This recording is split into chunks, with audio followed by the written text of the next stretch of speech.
Well, hey, friend, and welcome back to the Driven Woman Entrepreneur Podcast. I have been working with female solopreneurs since 2017. And one of the things that really fires me up is how frequently I see a gifted, brilliant individual work incredibly hard to build her business only to fall short of her and her business's true potential. Now, I am committed to partnering with purpose-driven women who want to make a difference in the world through their own business. And I want to help as many of them as possible figure out what's holding them back and how to get it out of their way. There are certain characteristics and patterns I have noticed that I think are a mix of beliefs and behaviors. I have seen them again and again and again. Now, some of us are lucky to just have one of them, but these patterns do tend to travel in packs. So it's actually much more likely that you're going to have a couple, several, or even all of them. This is especially true if you have been diagnosed with ADHD or self-diagnosed and have not yet learned how to manage both your ADHD strengths and struggles. But you don't have to be ADHD or even ADHD-ish, although I believe most entrepreneurial types are, to struggle with these patterns.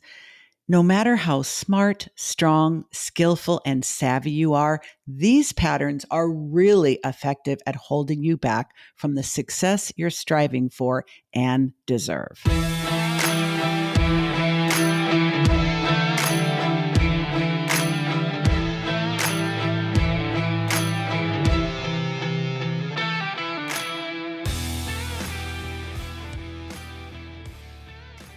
Okay, so we are going to go through the 6 most common patterns of belief and behavior that hold us back in business.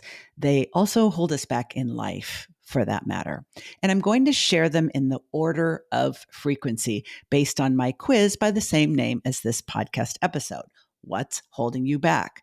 Hundreds of entrepreneurs have already taken this quiz, so I'm going to share the results in the order of how common these particular results are in the entrepreneurs taking the quiz. And by the way, you may not identify as an entrepreneur. So this episode is for you if you are a freelancer, side hustler, professional services provider, sole proprietor, small business owner, coach, consultant, or creative. If any of these labels apply to you, this episode and the quiz are for you. And we're not just going to name them and claim them. I mean, what good does that do? I'm going to give you some quick, actionable strategies to begin to tame them. So are you ready? Okay, here we go. Number 1, without the drum roll, distractibility. Distractibility affects so many entrepreneurs, including myself, and it didn't surprise me at all that this is the number 1 struggle holding so many of us back. Now, I tend to believe that distractibility is related to a high level of curiosity. I can speak for myself. I am always interested in whatever and whoever is around me. I'm very easy to distract because of that curiosity. While you do have to be aware in order to take advantage of opportunities, being overly distractible will mean you will be much better at starting things than finishing them. I know that hurts a little. I once had a coach tell me that the only thing I really needed to learn as a newbie entrepreneur was to get better at tolerating what she called the monotony of success. Obviously, that did not draw me in. But what I eventually understood it to mean was avoiding giving in to my natural curiosity, aka distractibility, in order to create systems, because systems make things smoother. And because I'm a problem solver, a smooth running business has fewer problems, hence the monotony of success.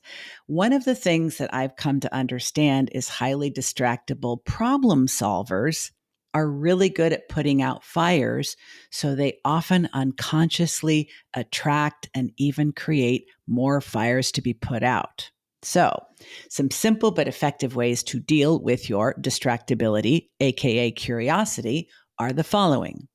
Batch your tasks and then reward yourself with something fun when you finish. Now, this only works if you withhold the reward till you finish the batch. Close your open tabs on your laptop, except the one you're working on. And if you need to bookmark them or otherwise breadcrumb them because you're worried you won't find your way back, do that. Having fewer open tabs helps your brain be less distractible. Trust me, it really works. Also, you want to know the best times of day for you to do your focused work and do your very best to protect them by time blocking them. Disable your notifications and let your team and your clients know when you'll be accessible again. Nobody can be a beck and call girl round the clock and get things done. And it's extremely distracting to have so many interruptions. I am a big advocate of only checking email twice a day. And while you may debate that with me, many have, it really can be done.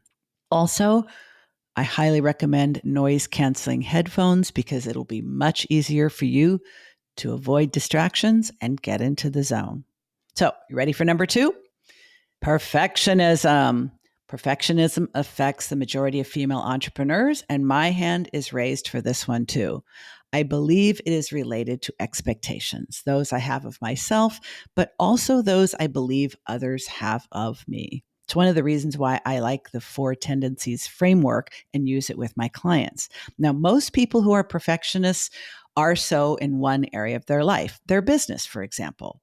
But others apply impossibly high expectations in all areas of their life across the board. So their life may look really impressive and even enviable from the outside, but that perfectionist is never fully satisfied and really can't take in positive feedback from others.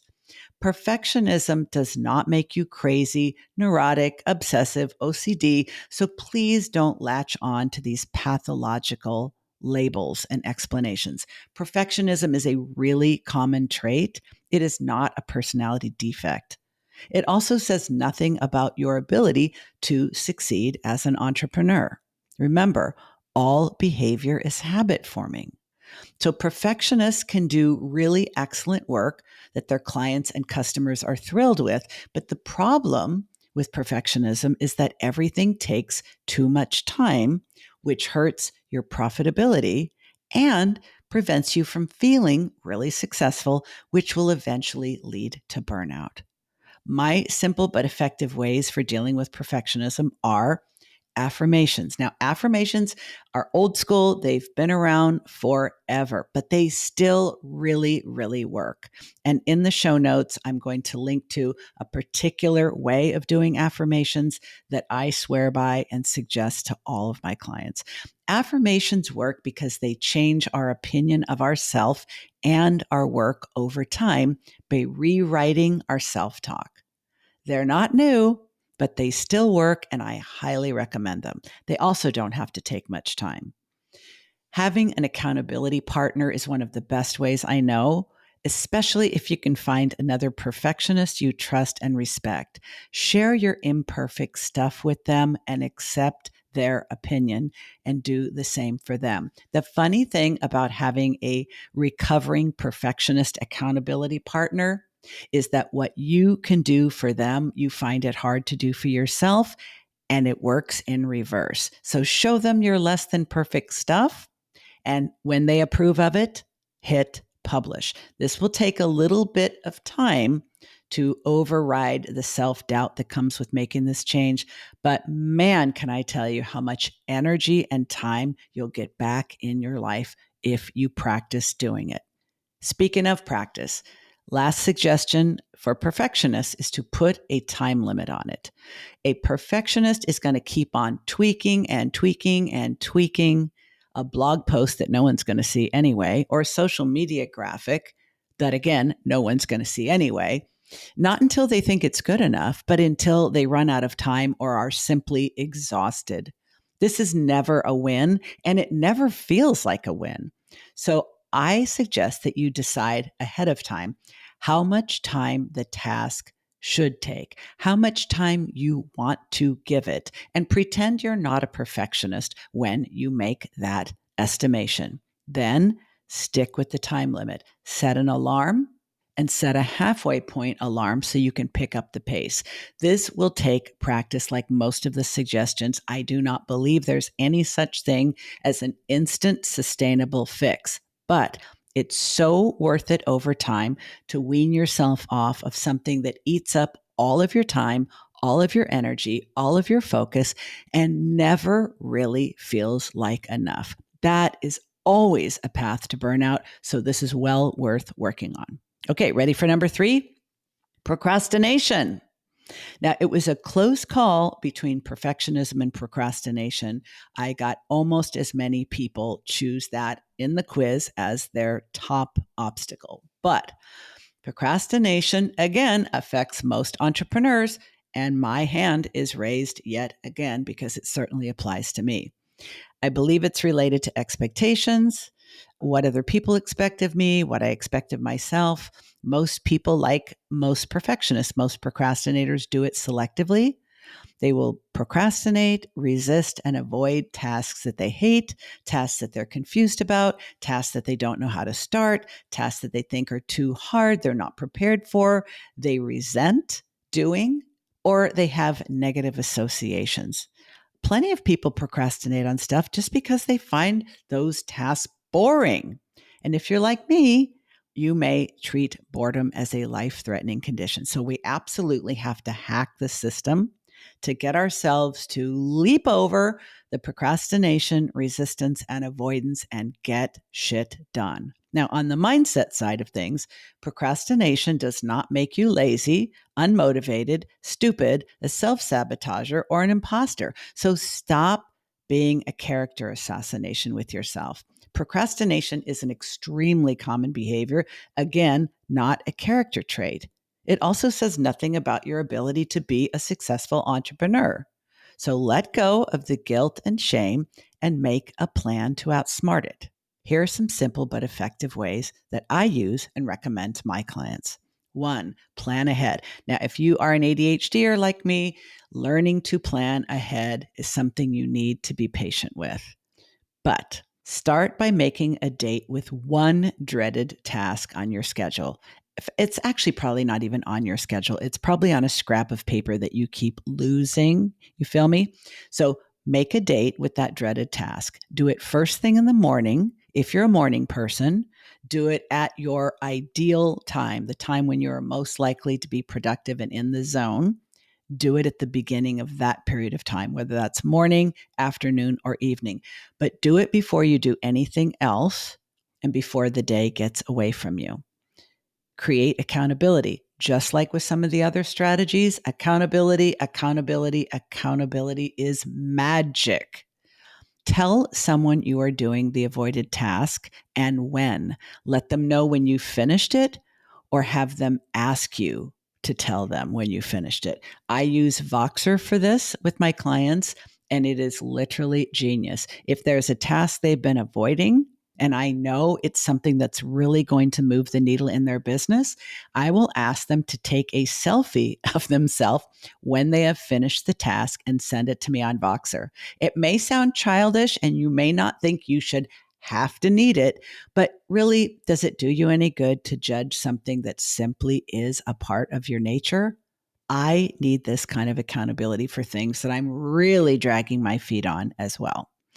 The last suggestion is put a time limit on it. Most of the time, we overestimate how long something will take when we are resisting it.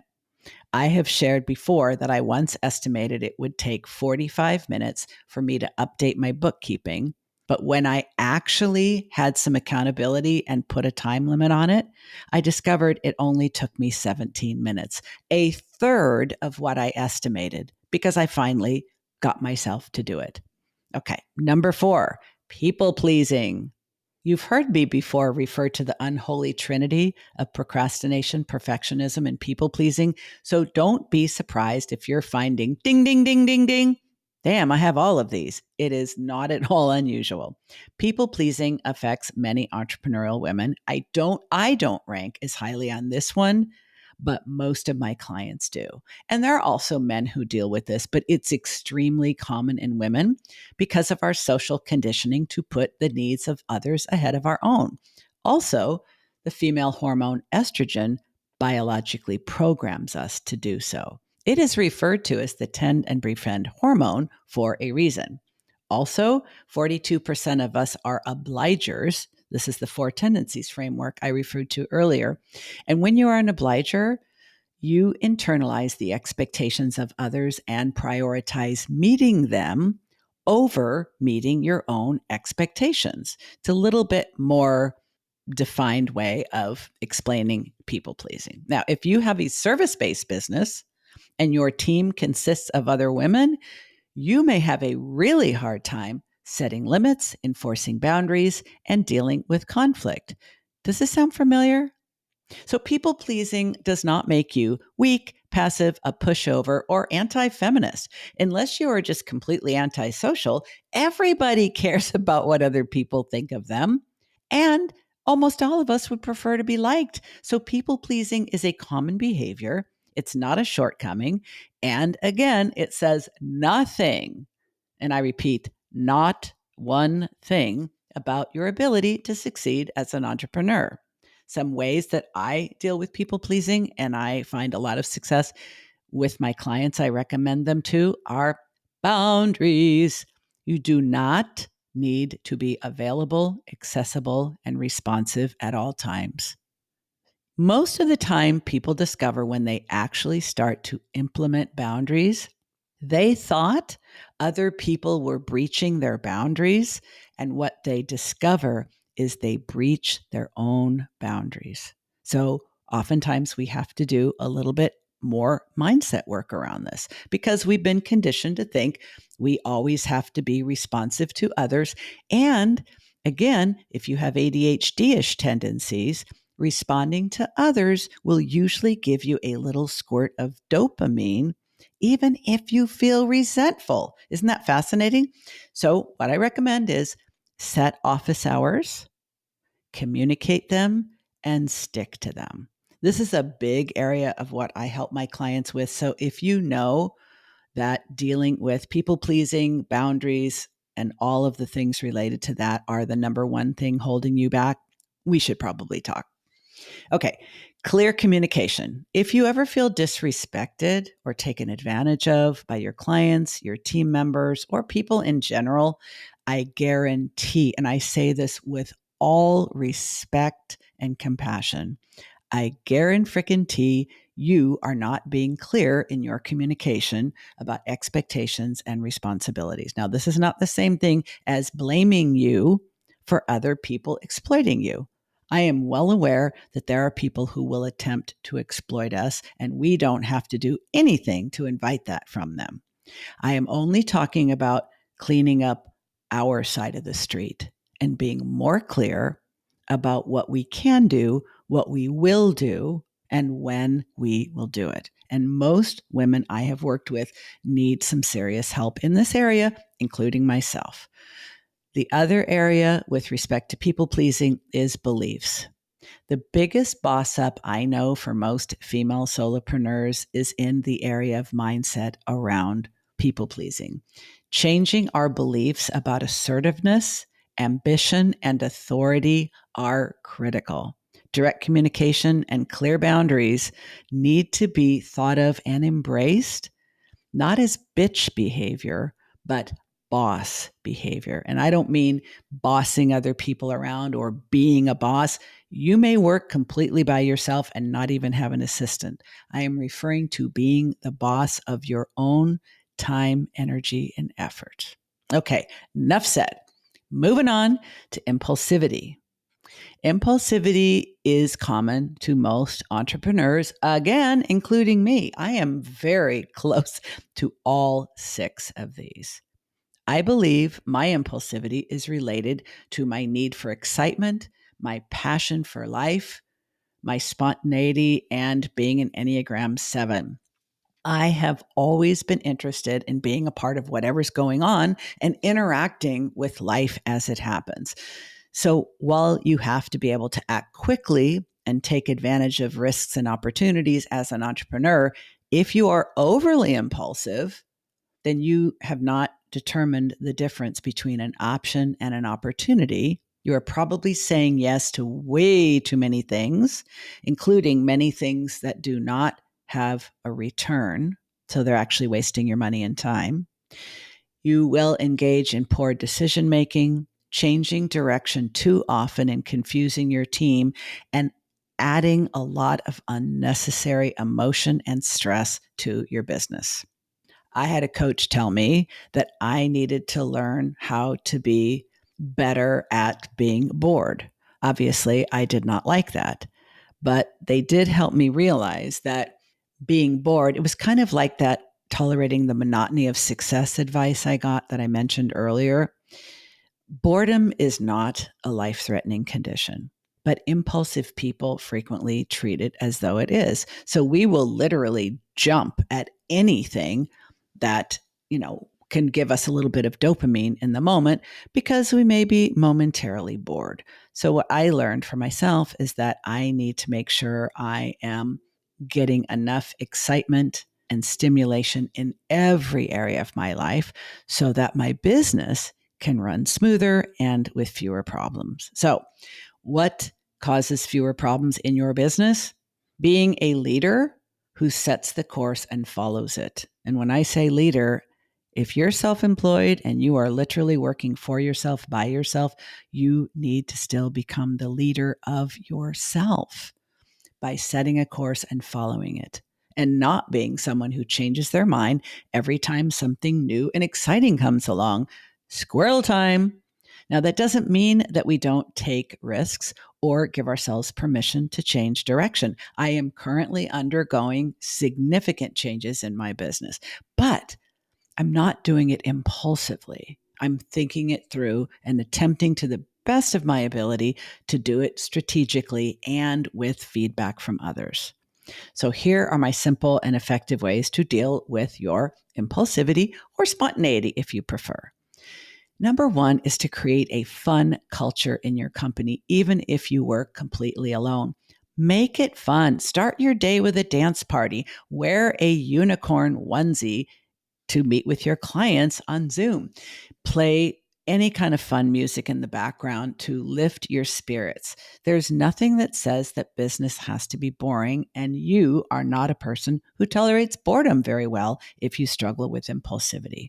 I also strongly suggest that you reward and celebrate every single victory, big and small. And let's just say that doing the task that you've been avoiding, when we talked about procrastination, doing the task you've been avoiding should not just be, well, glad that's over with. Celebrate and reward it. Make it a victory. Keep doing that. It's really, really important to keep the dopamine flowing because we're less likely to make impulsive, reckless choices if we're giving ourselves enough dopamine on a regular basis. I think it's really helpful to infuse creativity, passion, and excitement into as many routine tasks as we possibly can. It might look silly to other people if you work in a co-working space and your partner may suspect you have completely come off the hinge if they are also working from home. But this is your business, this is your brain, and you need to do you, boo. I also think it's important to have a healthy respect and a high level of awareness for just how addictive just about anything can be these days. So please know your triggers. Food, booze, drugs, sex, shopping, social media, even investing in your business by buying programs and courses can be so addictive. And people who are impulsive simply get hooked more easily. I have seen many women virtually ruin their financial security by impulsively buying things and calling it investing in their business. So curb your enthusiasm, know your triggers, and make sure you're getting your need for dopamine met in plenty of places so you don't trash your business without intending to. And last but not least is time blindness. Time blindness, again, affects most entrepreneurs, once again, including me. I got 6 out of 6, folks. Now, I am the eternal optimist, so I prefer to call it time optimism because I always seem to think I have more time than I actually do. I have time for this, and oh, this will just take a minute, are almost always on my mind. But I've had to learn that these thoughts make me late and sometimes get me in trouble with other people who are more punctual. So, being time blind or time optimistic basically means that you lose track of time. You do not estimate how long things actually take. You overestimate how much you can get done in an hour, a day, a week. And if you are an entrepreneur, you may not have to worry about getting fired for tardiness anymore. But if you are late to a scheduled Zoom meeting or you miss deadlines on promised deliverables, this can really give other people the impression that you do not value them or their business. And I know that that's not true. So, some simple but effective ways to deal with time blindness or time optimism, if you want to adopt my term, are set timers and reminders. Now, I know this is old school, and you may say, that doesn't work. But you know what? You are constantly evolving, you are constantly learning and growing. So, even if it didn't work in the past, it works for lots and lots of people, so give it another try. Knowing that some of us need several reminders for the same appointment. So use as many as you need and make the commitment to using them be shame free. I've known many people to say they don't work, but when we started to unpack it, what really came up is that they expected they would set a timer or a reminder, immediately stop what they were doing and obey it. And when they didn't, they felt bad and gave up. Some people need several reminders because if they're in the zone, especially if you are prone to hyper focus, you're probably going to need several reminders for the same appointment to kind of lure you out of that state of focus. No shame, okay? Use a timer cube for your short tasks because they have a tendency to take way longer than necessary if you're not paying attention. I love my little timer cube. I have it right here. It's got 5, 15, 30, and 60 minutes on it. And that's another way I can kind of gamify getting things done, especially when they're the things I really don't feel like doing. Lastly, add buffer time to your tasks and appointments so that you can start to learn to give yourself a little white space, a little time cushion. Now, this one is a little bit harder to convince yourself to do. So start with one of the others first. As a therapist for many years, I always booked my therapy clients back to back to back because I knew I would not end a session until I saw the little light on the wall alert me to the fact that the next client was there. That one took a lot of work to try to wean me off of, and I still slip up. So that's all 6. Which one of these obstacles is your nemesis? Are you willing to believe that you can tame this? You can neutralize it. And maybe if you can't eliminate it, you could at the very least dial down its control over what you're able to succeed with in your business. Even if you have more than one, remember, most people do. And I promise you, every single one of them can be managed and maybe even eliminated. Just start with one obstacle and one of the suggestions, only one. I know you overachievers out there. I see you. Don't overwhelm yourself because if you do, you're going to get frustrated and you're going to give up. And the worst thing of all is for you to talk yourself out of your big, beautiful dreams. In wrapping up, if you haven't yet taken the What's Holding You Back quiz, this is your invitation to do so. The link is in the show notes, and regardless of your answer, you are going to receive a customized series of emails from me that will point you to podcast episodes, blog posts, and practical tools for moving the needle on that particular obstacle. If this episode spoke to you and you can think of one person, just one person in your network that may not yet know about the Driven Woman Entrepreneur podcast, will you do her a favor and share it with her? The link to make that super easy is also in the show notes. I'm thanking you for it, and I bet she will too.